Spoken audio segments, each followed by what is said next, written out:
ओम नमो भगवते वासुदेवाय। स्वागत है आपका हमारे चैनल पर।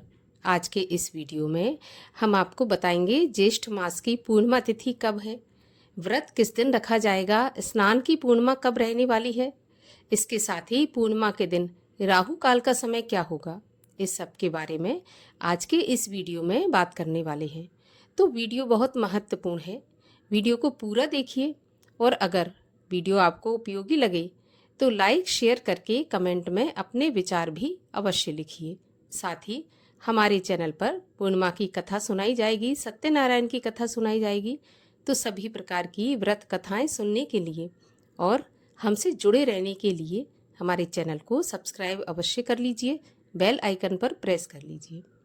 तो चलिए अब हम शुरू करते हैं आज का वीडियो। तो देखिए, इस बार ज्येष्ठ मास की पूर्णिमा 2 दिन रहने वाली है। 2 दिन रहने के कारण ये असमंजस है कि व्रत किस दिन रखना है और स्नान दान की पूर्णिमा कब रहेगी। तो देखिए, व्रत जब हम पूर्णिमा का रखते हैं तो उस व्रत में हमें चंद्रमा को अर्घ्य देना पड़ता है और चंद्रमा को अर्घ्य हमें पूर्णिमा तिथि में ही देना होगा। तो जब पूर्णिमा में अर्घ्य देना है हमें चंद्रमा को, तो चंद्रोदय व्यापिनी पूर्णिमा तिथि में ही व्रत रखा जाएगा। और स्नान ब्रह्म मुहूर्त में किया जाता है पूर्णिमा तिथि में।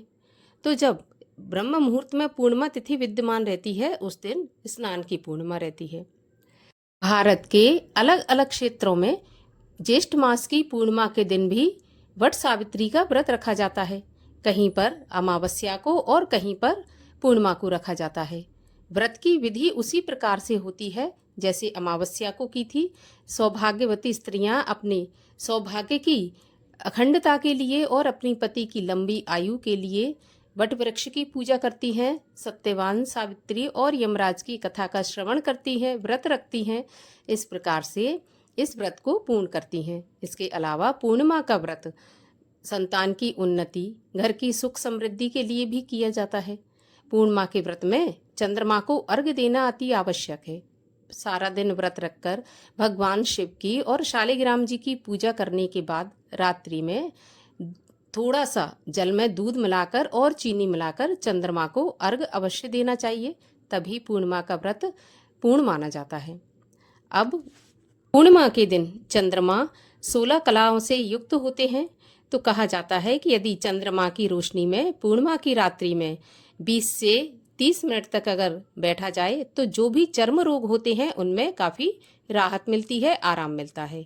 तो चंद्रमा की रोशनी में भी अवश्य बैठना चाहिए, इससे मन को शांति मिलती है, चर्म रोगों का नाश भी होता है।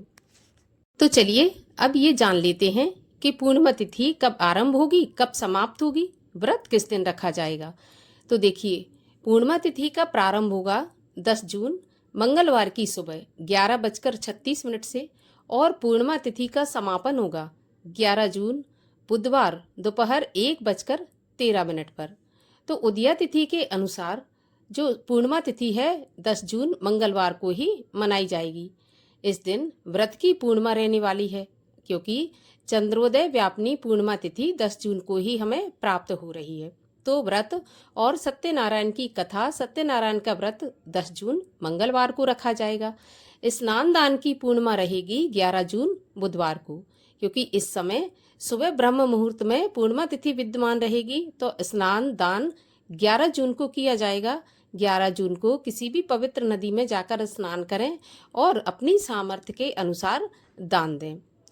10 जून मंगलवार के दिन चंद्रोदय का समय रहेगा शाम को 6:36 पर और 11 जून बुधवार को चंद्रोदय का समय रहेगा शाम को 7:32 पर।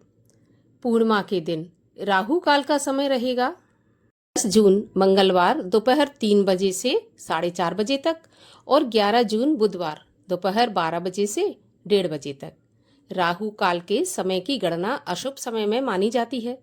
तो आप राहु काल के समय में कोई भी पूजा पाठ, दान, कथा इत्यादि ना करें, क्योंकि राहु काल में किया गया कोई भी पुण्य कर्म फलीभूत नहीं होता है। तो राहु काल के समय को आप छोड़कर किसी भी समय, दोनों दिन ही बहुत अच्छे मुहूर्त हैं, किसी भी समय आप दान पुण्य कथा कर सकते हैं।